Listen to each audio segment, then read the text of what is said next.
Well, hopefully by now you've got your strings in tune and we're ready to start playing slide guitar. Now the first thing we're going to look at, once again, is how to hold the slide and just how to produce the tones on one string. Let's have a look now. Now, I've got my slide in position over my little finger. And the first really essential thing you need to know is that when you're pressing the slide on the string, you have to touch it ever so lightly. You don't actually press the string down to the fingerboard with the slide itself, like you do when you're playing regular guitar with your fingertips. So here I am on the first string at the 7th fret, and if I wanted to play that note, I would press behind the fret to produce that tone, like that. Now, with a slide, it's as if, now of course if I put the slide there, you won't be able to see what I'm talking about, but I'll show you with my finger. It's as if you were really pressing your fingertip right on top of the fret. And as you know, probably from past experience, if you do that, you get a muted, muffled tone. So it's only by pressing the fingertip at the back of the fret that you get a nice clear tone. Now with the slide, in order to create a tone, you do not press the string down, but the slide, the rounded portion of the slide, has to sit precisely on top of the string and precisely on top of the fret, like that. Now I'm just going to slide from the 5th fret along to the 7th. Now you'll notice I've made that tone, but my slide is above the 7th fret exactly. Now if I slid from the 5th to slightly at the back of the fret, like where I would place my finger, I'm not quite in pitch, but that's where it needs to be. Now we're going to continue along right now and look at some of the other key points that are essential to holding the slide and the relationship of the slide to the strings when you're playing actual notes. Now, we've just previously looked at playing one note with the slide resting on the string directly on top of the fret. Now, since we've tuned our guitar to a G, we have the sound of an open string chord being played when I strum with my right hand. So that means if I put the slide over more than one string and slide up, I get the entire sound of a chord sliding, in this case, from the 5th fret up to the 7th. Now there are a few features about the slide that are essential to know now. The first is, because we have to have the slide over the fret, it's also important that we keep the slide absolutely, I'll demonstrate with my finger so you can see it more clearly, parallel. We have to have the slide absolutely parallel on top of the fret. It can't twist on an angle like this because some of the notes then won't be ringing correctly. So we have to have the slide in a direct line above the fret when we move like that. The other thing too to consider is that the types of strings that you use and how far away from the fingerboard on the neck is very, very important to consider.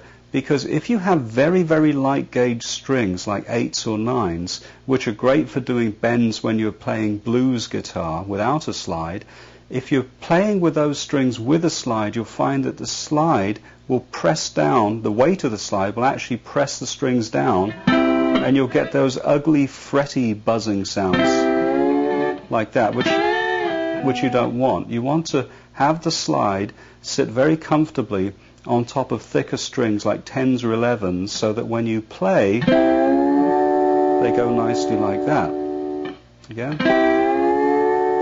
So you're not pressing down, I'm just recapping here, you're not pressing down on the strings, and the slide is directly on top of the fret here, directly on top of the 5th fret, and you're playing more than one string. You could play 2 strings or just strum with your right hand 4 strings. And then you're sliding along to the 7th fret, keeping the slide at the same angle of the frets as you move along to the 7th fret.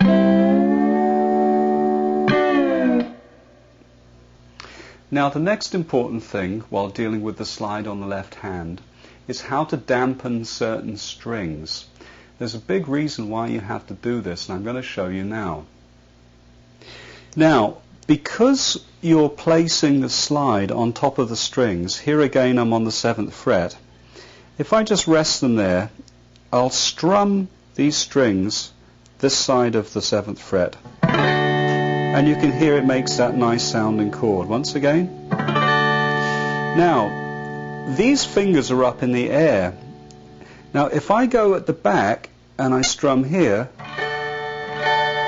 I get another strange set of sort of harmonies or harmonic sounds coming out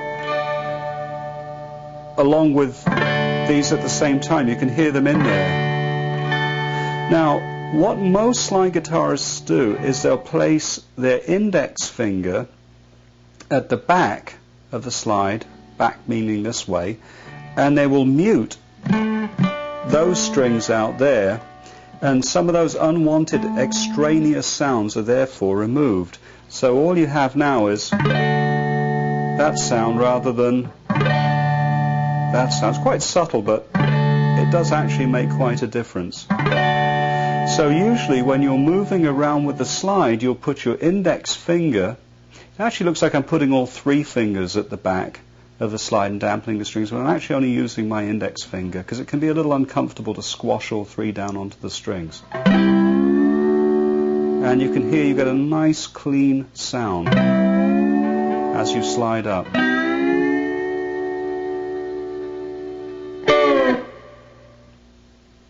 Now, I just want to raise a point that I think is important for you. You may have seen some slide guitarists use the slide on their 3rd finger rather than their little finger. Now, you can do that, that's okay, but here's the problem. If you have the slide on the 3rd finger, it's very difficult to play any chords or single notes that you may want to play on the neck of the guitar. If you've got your slide on the little finger, on the other hand, it allows you to take a break from the sound of the slide and to play some actual chording. And then go back to some actual single slide notes, and then again switch to chords and rhythms. It's very hard to do if you've got the slide on the 3rd finger, so try and work with this slide, even though it's heavy and awkward, on the little finger, and you will get it down. Now, what I would like you to practice just to round this lesson off is to put the slide on your little finger and try playing the 1st string at the 5th fret with the slide placed on top of the fret and your 1st finger of the left hand muting the string at the back, and then just move and slide along from the 5th fret, play the note on the 1st string and slide along to the 7th fret like that. And if you want to be a little more adventurous, you can try 2 strings and maybe possibly 3,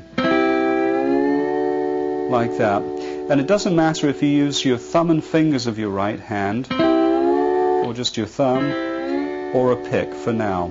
Later on we'll get into more detail with what you should be doing with your right hand, but to conclude this lesson, let's just try getting a basic slide on 1, 2 and 3 strings. 2